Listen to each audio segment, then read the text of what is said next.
அண்ணே என்னண்ணே இந்த வேலையெல்லாம் நீங்கள் பண்ணிட்டு இருக்கிறீங்க? வேலைக்கு ஏதாவது ஆள் எதாவது போட வேண்டியதானே?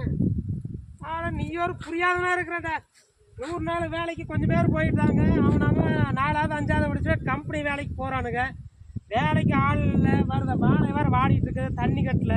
நான் கம்பெனி வந்து இழுத்து சாத்திட்டு வந்தலான்ட்டு எனக்கு ஆகிப்போச்சு. ஏன்னா இந்த வெள்ளம் வாரதை பார்த்து சோத்துக்கு இன்னைக்கு வந்து எவ்வளோ சிரமம்னு தெரியுமா? நீ ஒரு 5 வருஷத்துல விவசாய நிலை வந்து ரொம்ப மோசமான நிலைமைக்கு போக போகுது.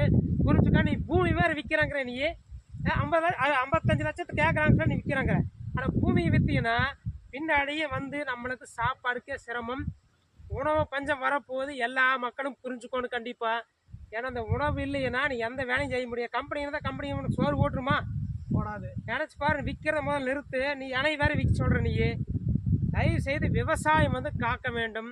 அனைத்து மக்களுக்கு வந்து எடுத்து மறக்காமல் சொல்லு. எப்பேற்பட்ட படிச்சுன்னா அந்த விவசாயம் தெரிஞ்சு வச்சு சொல்லு.